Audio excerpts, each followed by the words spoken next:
आज की कहानी पत्थरों पर लिखी जीत।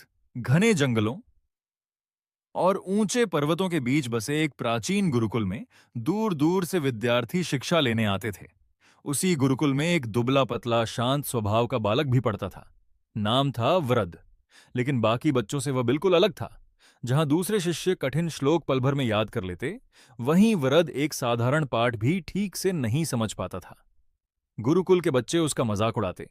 अरे, इसे तो मंदबुद्धि वृद कहना चाहिए। उनकी हंसी उसके दिल को तीर की तरह चुभती। गुरु आचार्य सोमदेव ने भी उसे बहुत समझाया, बार बार पढ़ाया, पर परिणाम वही रहा। एक दिन आचार्य ने भारी मन से कहा, बेटा, हर व्यक्ति हर काम के लिए नहीं बना होता। शायद विद्या तुम्हारे भाग्य में नहीं है। घर लौट जाओ। यह सुनते ही वरद की आंखें भर आईं। उस रात उसने अकेले नदी किनारे बैठकर बहुत रोया। अगले ही सुबह वह अपना छोटा सा झोला उठाकर घर की ओर निकल पड़ा। दोपहर की तपती धूप, सुनसान रास्ता, और कई कोस चलने के बाद उसे तेज प्यास लगी। तभी दूर उसे एक पुराना कुआं दिखाई दिया। वह वहां पहुंचा तो कुछ महिलाएं रस्सी से पानी खींच रही थीं। थके हुए वरद ने पानी पिया और जैसे ही लौटने लगा, उसकी नजर पत्थर पर पड़े गहरे निशानों पर पड़ी। वह चौंक गया। इतने कठोर पत्थर पर ये गहरे कटाव कैसे? उसने आश्चर्य से पूछा। एक बूढ़ी महिला मुस्कुराई। बेटा, ये किसी हथियार के निशान नहीं है। वर्षों से रस्सी के बार बार रगड़ खाने से पत्थर भी घिस गया। वरद स्तब्ध रह गया।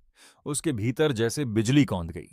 यदि एक मुलायम रस्सी लगातार प्रयास से पत्थर को काट सकती है, तो क्या मैं अभ्यास से अपनी कमजोरी नहीं मिटा सकता? उसकी आंखों में फिर चमक लौट आई। वह तुरंत वापस गुरुकुल की ओर दौड़ पड़ा। गुरुकुल पहुंचते ही उसने गुरुजी के चरण पकड़ लिए। गुरुदेव, मुझे एक आखिरी अवसर दीजिए। मैं हार नहीं मानूंगा। उस दिन के बाद वरद बदल चुका था। जब सारे विद्यार्थी सो जाते, तब भी उसकी कुटिया में दीपक जलता रहता। वह रात रात भर अभ्यास करता, गलती करता, फिर दोहराता, फिर सीखता।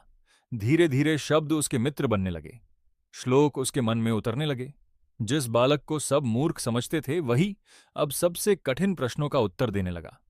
साल बीतते गए।